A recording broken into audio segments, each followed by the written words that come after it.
Hello and welcome to a new video from OpticStraight. This series of videos is called OpticStraight in the field. So today we are here in Slovenska Bistrica in Slovenia, really close to our headquarters at the shooting range, and we are testing different infrared illuminators. We receive a bunch of questions regarding illuminators, how they perform, which brands go well with which types of night vision optics and so on. So we decided to come here and to test, I would say, a wide selection of infrared illuminators against different models of night vision optics. So Andras, which illuminators will we test today? We have here 8 different illuminators by 5 different brands. We have Pulsar, ElectroOptic, Janke, Laserlux and Dipol. Well, we also brought couple of different night vision optics, even though in today's test the night vision optics itself is not really that important. We are just testing the illuminators and the differences between them. So today, which night vision optics which models did we brought here to see how the illuminators work? Well, we brought night vision, digital night vision and analog night vision binoculars. It's from Pulsar from Belarus, Dipol from Belarus and Janke from Germany. Perhaps you can see a bit worse from here. We have some targets on the embankment. Theodore, which distances did we cover with the targets on our ground? Well, we considered that the test will be best done if we find a really nice and steep bank so that we have the reflection from the infrared illuminators. So as you can see there, we have put 8 different targets on which it's only written which illuminator is pointed into which target, so that we will have a clear distinction which illuminator is emitting light into a spot on the bank. And in the lower line we have 4 such targets, and they are on a distance of 65 meters. On the upper line the distance is approximately 70 meters, and again we have 4 different targets. So we will use the illuminators and point them directly into these targets and then focus them to get a really nice reflection from the bank, and so it will be easy for us to estimate how well each illuminator performs. Andras, can you perhaps elaborate a bit on the weather and ambiental conditions on the ground we are here today? Yeah, so for this test we have chosen a specific time of the month. We're now during the new moon phase, so this is the time where there is basically no lighting from the moon. And I also have to point out that now it's 20 past 4. We will be doing this test in approximately 1.5 hours from now, when it gets darker, of course. And we also are here in the shooting range, a little bit away from the roads and everything, so there are no artificial light sources here, so we will be able to get the best possible outcome. Why we choose this shooting range? Well, this shooting range has a bank behind the signs that we put. Between each signs there is approximately 4 to 5 meters of distance, and the reason we choose the bank so the light from the illuminator doesn't get lost, so it has some solid background.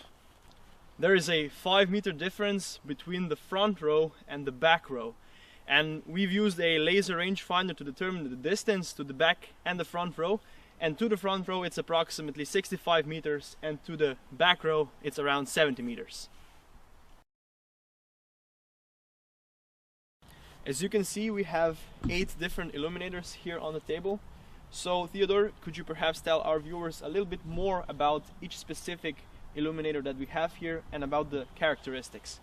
No problem. So we start with Pulsar 940. This illuminator is intended for digital night vision optics, so we will test it against digital night vision optics that we have here. We are also interested into the fact if with any of the analog night vision optics we will be able to see anything from this illuminator. So this is the first in the row. Then the second one is probably the best one which we have here, at least it's the most expensive one. It's Laserlux, a German company, and this one is their model 850, I think Gen 2 Pro. So the latest in 2018 with 850 nanometers of wavelength. Then we have Janke, the focus version, Janke Ultra Focus, I think it's called.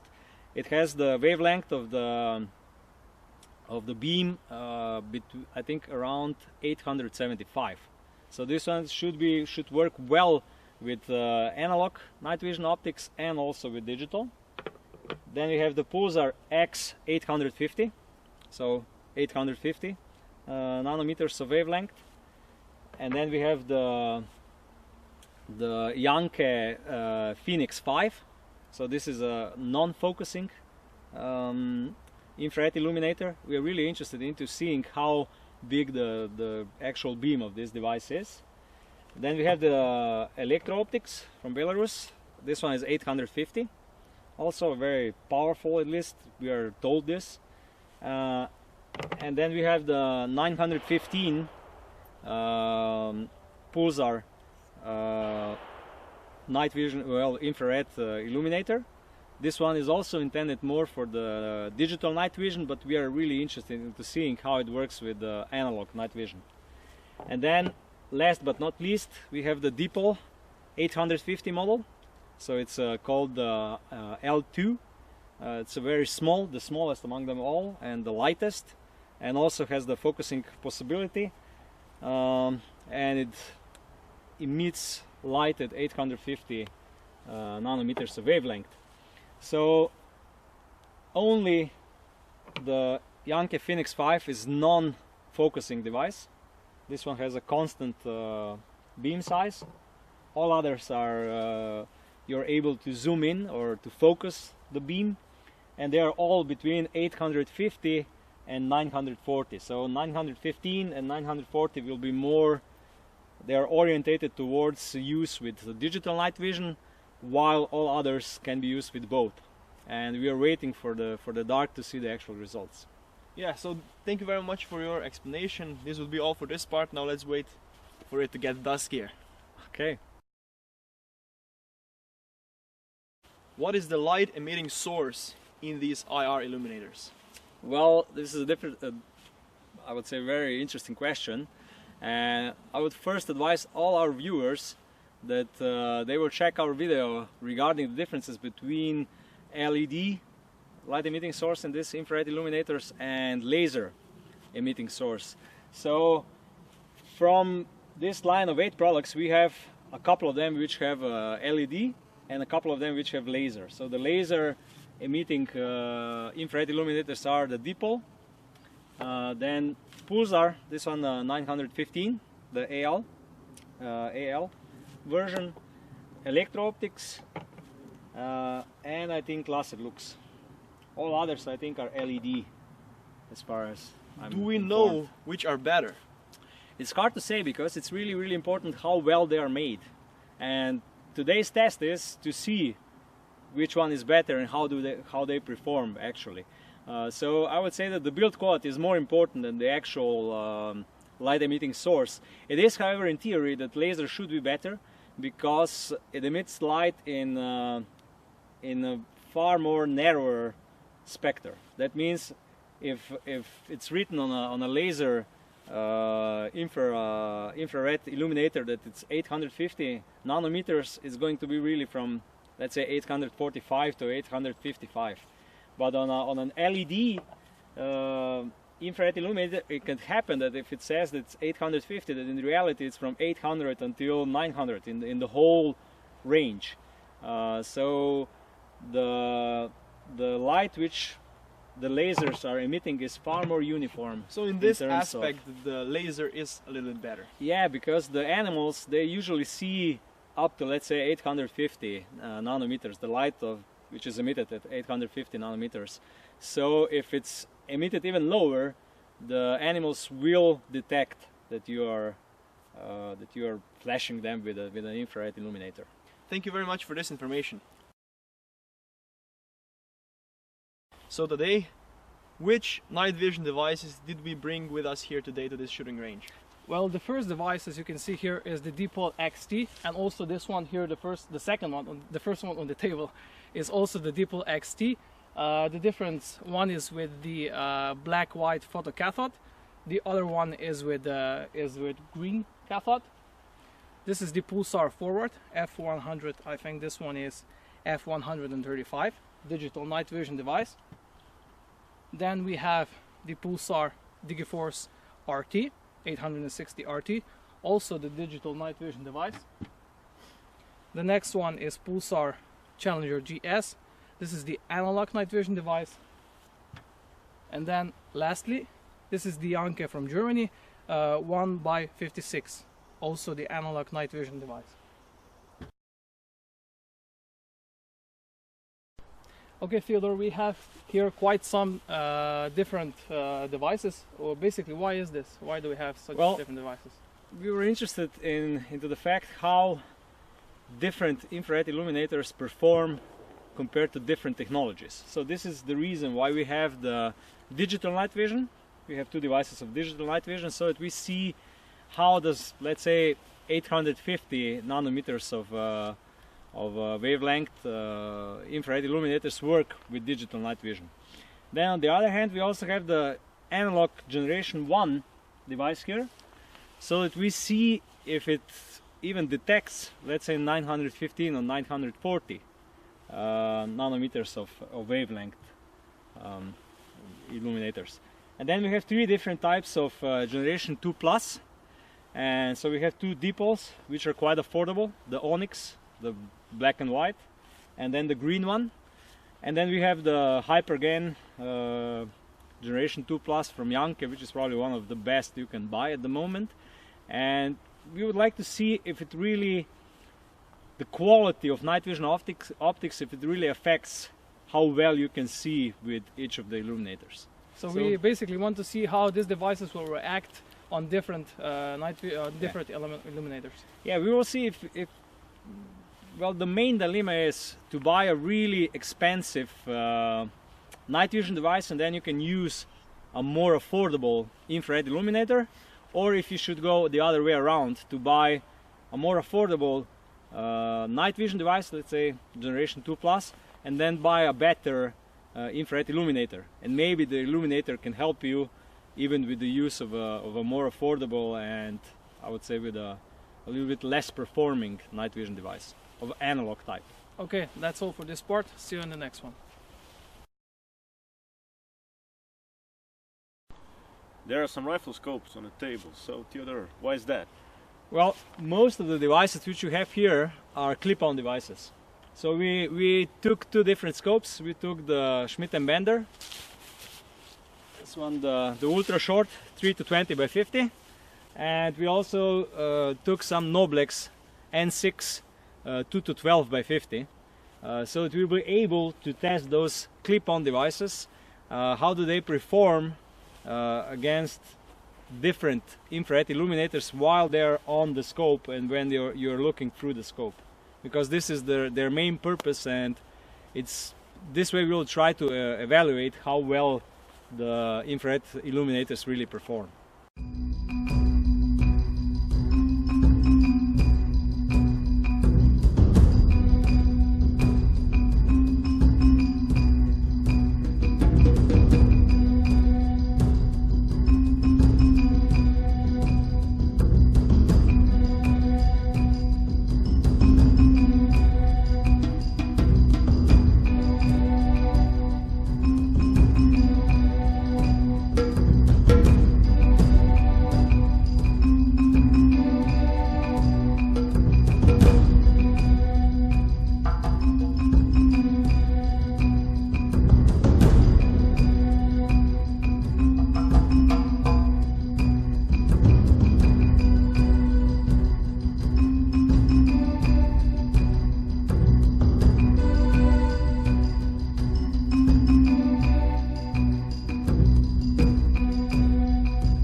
once again. As you can see, we're back here in our office. The testing was done yesterday, and now we're here to make a summary.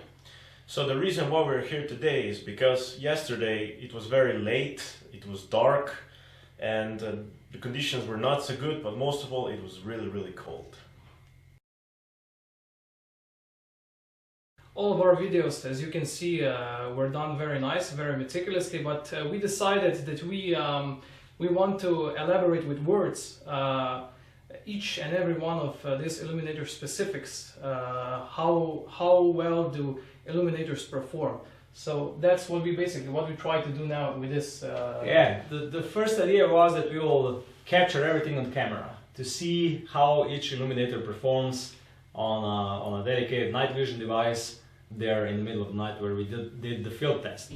But we saw a couple of problems with this. The first one was that it's really hard to make a really good video through a night vision optics. Well, first through a scope, then through a night vision optics, and towards the beam of the illuminator. It was dark, it was really hard to set the camera correctly. It's difficult. It was really difficult, because even if you use a flashlight to help yourself with setting the camera and so on, then you're always thinking, whoa, what if anything goes wrong with the night vision, because there is a strong artificial light somewhere in the vicinity. So we thought, okay, we'll do a combination between clips which we made in the field and this summary which we are making here in the office at the moment, to fully explain what we learned and what were the experience. Because I think this is something what is most interesting for our viewers, to really get the experience, to get the know-how, to say hands-on experience with the illuminators, how they perform, what are the basic features of combinations between different night vision optics and different illuminators and so on. So I think with this type of video, with a combination of video clips in the field and this summary which we are making now here, we will get the best information to our viewers. As Taylor said, we try to approach our viewers as best as we can, even with words, in this department. Yeah. We did face some challenges while making this video in the field, so I think it's good to explain what were the challenges we faced. So, first of all, it was really cold and our hands were freezing, so... Yeah, this was a problem, definitely. Yeah, a big problem. The second problem was that our targets were very small in size, which means that even if we adjusted the focus of a particular illuminator, the beam of light still in most cases overlapped with the beam of light of another illuminator. We also faced some problems in terms of the terrain in which the targets were placed. First, we have to clear the terrain of some environmental effects which were present, some branches and so on. Next, we also faced a problem that the targets were not spread as narrow as possible. Well, yeah, the whole bank which we were pointing the illuminators towards, it was quite narrow, so it was really hard to place all the targets far apart between each other. I also think one of the biggest challenges was to adjust the sharpness of the video clips we took, because first of all we needed to adjust the sharpness or the focus of each night vision device. Then we needed to adjust the focus of the riflescope. We mostly use the Schmidt & Bender PM2 3-20 by 50 ultra short. And then we needed to adjust the focus on the camera objective, so on a camera lens. So 3 different types of adjustments were needed to be made, and we saw that this is really difficult to do properly when there is dark. And it needs to be dark, because otherwise if you use light, then it's a problem with the night vision device, because we used analog night vision devices and those are sensitive to powerful light source. So we faced a couple of challenges, but I think we also overcome majority of them quite well. So I think we did succeed to get the proper data and proper experience, and to really form I would say a true opinion about each of the illuminator. We were able to see which illuminator works better and which worse. So the biggest dilemma we face is the combination better illuminator and average night vision device, or average illuminator and high quality device. We have learned that it's better to use an average night vision device and really high quality illuminator. We also find out very intriguing facts regarding the Generation 1 night vision devices. Most people know that Generation 1 night vision devices don't offer the optimal optical characteristics, but we found out quite intriguingly that with good illuminators, even Generation 1 the night vision devices are performing, I would say, meticulously good. Quite decent, yeah. Mm-hmm. Now, people usually invest quite a lot in a night vision device, which is completely okay. But the biggest problem is that they usually save on the illuminator, thinking that if they have a high quality night vision device, they don't need a high quality illuminator. But this is actually the biggest problem, because I would say that it is most important that you have a high quality illuminator, and even if you have a low quality night vision device, it will be better. Yeah, we also learned that even if you have one of the best, let's say generation 2 plus devices, we used Janke, I think Hypergen, one of the best tubes they install in their devices, which is a really high quality, top class night vision device. But without an illuminator, you see that it suffers in performance. It's really hard to see anything past, let's say, 50 meters if there is no ambient light in full darkness. So even with the best Generation 2 plus devices which are in the market at the moment, if you're not investing into Generation 3 and so on, you see that an illuminator is a must. You need to have it. And then when you try different illuminators like we did, you see that there are huge differences between them. So saving money on an illuminator is the worst mistake you can make. It's better to buy a little bit, I would say, less quality or more average night vision device and invest more into the illuminator, because it will pay off. Definitely the performance will be increased dramatically. So we can conclude that the illuminator is the heart of a night vision device. Almost. Well, it's really important part which is neglected. And this was the reason why we did this field test, to see if there is any truth behind it. And we saw it actually is. This is the infrared illuminators are neglected, but on the other side they have a huge impact on the night vision device performance. So don't save money on infrared illuminators. They are worth spending a little bit more, and they will pay off 10 times.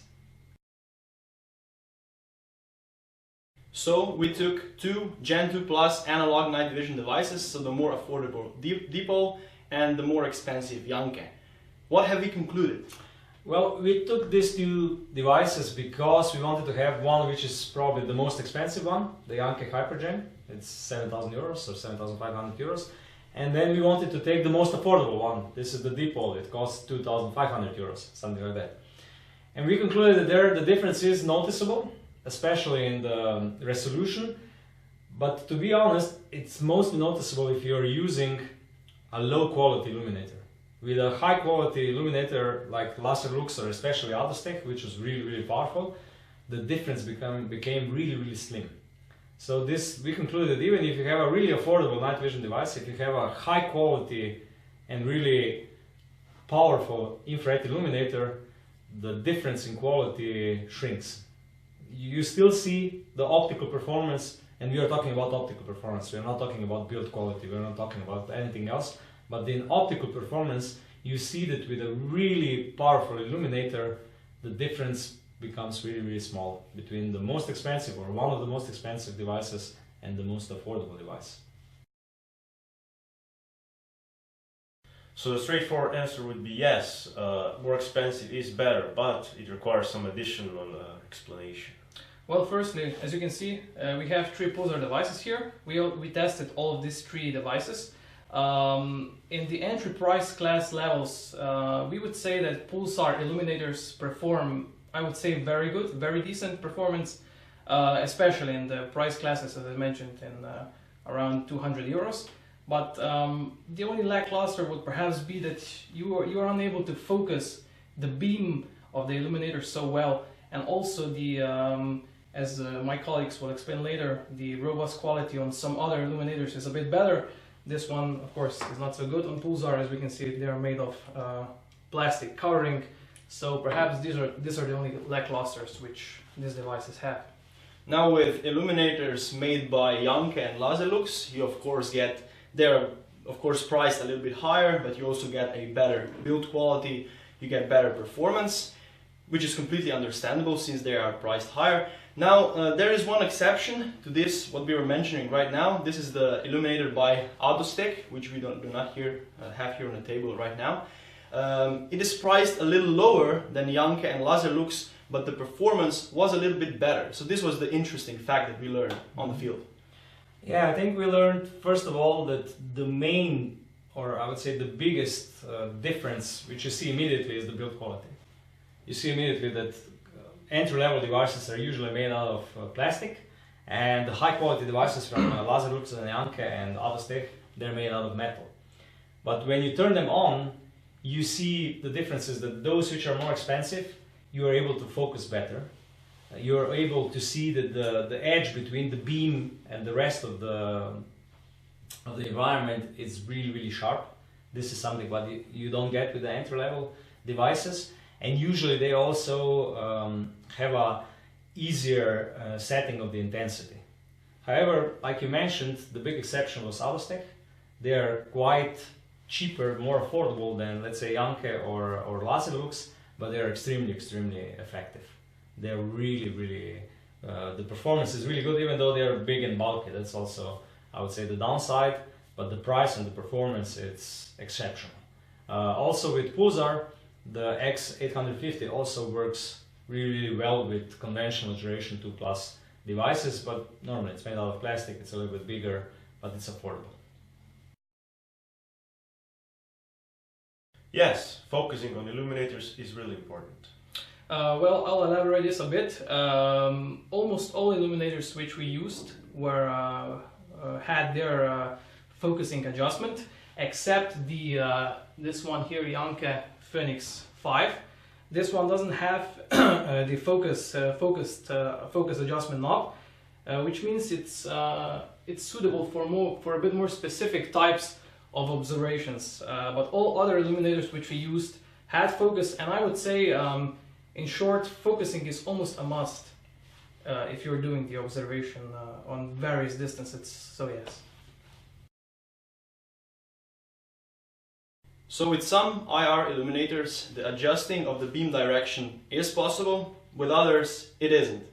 Yeah, we saw that this is not a big problem if you're using the night vision device on closer distances. Then you can have even an infrared illuminator without a focus and without the beam adjustment, so where the beam is pointing, and it still works normally. If you look on 20 meters and if it has dispersed beam of light, there is no problem. But when you reach to bigger distances, let's say 100 meters or more, then you see first of all that the focusing is really important, so that you're able to focus the beam and to point this focused beam in the center of the field of view through your night vision device. And we have seen that this is possible in two ways. So the manufacturers are solving this problem in two different ways. One problem is, or I would say one approach is, that you are adjusting the beam direction on the mount. This is quite hard, it's complicated, not really that easy and so on, but it also works. That means that when you have a ring like this, you put some paper beneath the ring on some sides so that you get the proper beam direction in the center of the field of view. Others have this solved a lot easier. As you can see, this Dipol, it has similarly like riflescopes, it has the adjustment knobs or adjustment turrets where you use the screw and you are able to position the center of your focus beam directly in the center of the field of view. Others, like Pulsar, again, you just untie the screw and then you can see you can move the beam up and down and left and right. So again, you are zeroing the beam into the center of your image. And all in all, we saw that this is really needed if you wish to use your night vision devices on greater distances. When you use night vision device on, let's say, 150 meters or 200 meters, you need some sort of beam direction adjustment. Intensity regulation is not only required and needed, but it's an absolute must. It's an absolute must, especially in short distances. If you have illuminator which has very bright intensity, and on short distance it basically it's too much bright. Then we also separated our illuminators in terms of how the intensity is regulated. Some have continuous regulation, like this Pulsar here, and some have the intensity regulation divided into levels. So you have level 1, level 2, level 3, and so on. And what we concluded is that a continuous intensity regulation is basically a better solution. Yeah, it offers finer steps. I think that the only device which we tested that didn't have as a standard intensity leveling was the LaserLux. So it comes with a switch on-off switch only as a standard, but then they offer additional dimmer, which is quite expensive but well worth it, because let's be honest, on out to 50 meters or something like that, most of the illuminators can be too powerful, and then the image in night vision optics is just wash out. It's purely white and you're not able really to see because it's too bright. So even with LaserLux, I would say, like we said, intensity leveling or regulation it's really needed. It's really good to buy the dimmer, the additional accessory, and to convert the LaserLux infrared illuminator into a device where you can regulate how powerful the light beam is. So do the analog night vision devices detect wavelengths such as 950 nanometers and 940 nanometers? Well, in theory they shouldn't, but practice showed otherwise, right? Yeah, we noticed something really different, really interesting. First of all, what is true is that generation 1 devices are barely detecting the 940 nanometers of wavelength, those illuminators. So when we tested generation 1 and used the 940 nanometers illuminator, we barely saw some light. But when we tested the generation 2 plus devices, we detected 940 and 915, which was really interesting. And then we started to think why, because in most theories it says above 900 most of the analog generation 2 plus devices are not able to detect light anymore. So first of all, really good devices do detect, really good night vision devices of generation 2 plus do detect illuminators also above 900 nanometers of light. However, they are not as powerful as 850 and 875. This is the first thing. The second thing is that we believe that probably some of these devices don't emit only 940 or only a light of 915 nanometers of wavelength. So they do emit a broader range of light, and that means that normally some of the light is even below 900 nanometers of wavelength. And normally then generation 2 plus devices do detect it. We did however see that 850 to 900 nanometers of wavelength is the best for night vision devices of generation 2 plus, and we did saw that even if the devices do detect 940 and 915, the performance is not on the same level like with 850. So all in all, it still applies that 915 and 940 nanometers of wavelength is the best for the digital night vision devices, not for the analog, even though the best analog devices do detect this form of light. So the digital night vision devices detect all the illuminators, but works best with 940 and 915. So if you own a digital night vision device, it is the most sensible thing to do is to either mount an illuminator that emits light with a wavelength of 950 nanometers, so 915, or 940 nanometers. because when you use these illuminators, you will basically be invisible since the animals cannot detect the light of this wavelength. We have also tested the illuminators which have the rectangular beam, the shape, but we concluded that they only work well with the digital night vision devices. Yeah, those are the new devices from Pulsar, which are designated as AL illuminators, so AL915, and then there are two models, AL915 and AL915T. The main difference compared to all other illuminators is that the beam is not round shape, but it's rectangular, so it's almost like a line. And we saw that with digital night vision devices which have a rectangular screen and a rectangular sensor, this works well because you have illuminated the entire field of view. With analog, with those generation 2+, we did detect this beam even though it's on 915 nanometers of wavelength, but we saw only a line, not a circle. So when we tested it with digital night vision, it works really well, but with analog night vision, it's not really suitable because everything around it it's dark, and you have a rounded field of view, and then you have a rectangular size of the beam or shape of the beam. So for digital night vision, yes; for analog night vision, not so. The difference between the T model and the standard one is the direction of the beam. This is one has the horizontal beam, the other one has the vertical. This is due to the mounting purpose of the illuminator. You can mount it either on top or on the side of your device. So a summary.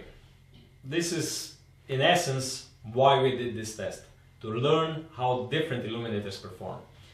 If I start with Janke, we tested two models, Janke Phoenix 5 and Phoenix Focus. The difference is in the focus, and we concluded that the Phoenix 5 without the focus is really good out to, let's say, 50 meters. It fills everything with light and it performs well. However, when you go from 50 meters onwards, the focus model is much better. You pay additional 100 euros, but with focusing it gives you a more concentrated beam of light, and you're able to use it even to 150 or 200 meters. What we also notice is that the build quality is really good, and 875 nanometers of wavelength, it's probably a good choice because the night vision devices of generation 2+ still can see this light, but you're a little bit less noticeable to animals compared to all other 850 models. All in all, a good product and a really solid design and high quality manufacturing. The next one is Laserlux. Without a doubt, Laserlux was one of the best we've tested. Of course, the build quality is meticulously done, very nice in terms of build quality. Also, you have to take the price regulation into the account. However, it doesn't have the intensity switch by default, which means that this dimmer intensity switch is I would say almost a must if you intend to use this device, but in overall a very good laser illuminator. Then we have the Pulsar illuminators. We tested 3 of them. So as regards the price, these fall into the category of entry-level illuminators. The build quality is not as well done as with the more expensive ones on this desk here. So it's made from plastic, but for the price it still performs extraordinarily well. First we have the 940 model, which we found out worked best with digital night vision devices. With analog night vision devices it didn't work that well because we know that they cannot detect a light with a wavelength so high. So 940 is a little bit too high and out of range for analog night vision devices. So a great choice for digital night vision. Then we have the 915 AL version. Here we have 2 versions, one lacks T, one has the letter T in the name. This all depends on whether it emits a light of beam in a form of horizontal or a vertical line. So whether you must consider this before buying, because you can either mount it on the top of the device or on the side. As regards the performance, we found that it worked best with digital night vision devices that have a the screen in the form of a square, and not so well with analog night vision devices. Then last but and definitely not least, we have the Pulsar X850 illuminator, which we found that work well with both analog and digital night vision devices. Now the beam of light that it emitted is very strong, and you can see that on our video, so you can check it once again. You'll see that it performed really well. Perhaps its disadvantages were that the border of the beam of light was not as sharp as it could be, so and also that we perhaps couldn't adjust the focus the way we wanted. But all in all, this is perhaps one of the best buys, if not the best buy, because its price is really low, so it's an entry-level illuminator, but for the price it really performs outstandingly. So the next one is the Dipol. As you can see, it's very small and lightweight. Another great thing is the zeroing system, and of course the beam adjustment system. Unfortunately, the results were not so good, but this product is unfortunately discontinued, and we are expecting a new model to come soon, and it will definitely be updated. I just wanted to add another thing, which is also a pity, that the X850 is also discontinued, which is a pity because it's a great buy. Yeah, definitely. Yeah. So what still stays is the illuminators. It was by far the most powerful here. We tested it later when we tried it in the surroundings of our test site, and we saw it works out to 300 meters without a problem. So it's even more powerful than all the others. The downside is it's a little bit bigger, a little bit bulkier, and and normally this is the downside, the size, but the plus side is it's quite affordable. So if I make a short summary, I would say like this: illuminator is definitely the strongest. Laserlux is the best made, and I would say it really performs well, but it's really expensive. So it's always good to consider if you're on a tight budget. Then Janke, I would say this was also, it works really good, and it's not that expensive but still well made. And then the X850, which was I would say a best buy if you look through the money, what you get for this 150 or something euros. And normally the 940 and 915 models, which we concluded that they are more or less suitable only for digital night vision devices. So all in all, check the videos, check how each of these devices perform, and then you will see the 3 of the strongest contenders. You will also see the Dipol, which is coming out, because we really like this device for the size, for the zeroing, for the whole design. But as far as I'm informed, is that in the next couple of months, the same device will hit the market with a different light source, which will be much more powerful. Then this will also be a very interesting contender. But until that time, I would say that it depends what you're searching for. But if you go with Janke, if you go with Allostech, if you go with Laserlux, you cannot go wrong. And if you have digital night vision devices, definitely Pulsar is producing really good illuminators. Okay, so thank you very much for watching our first on the field video. If you like this video, please subscribe to our YouTube channel. And if you have any questions or suggestions for our next videos, please do not hesitate to contact us via email, phone, or in the comment below. Thank you.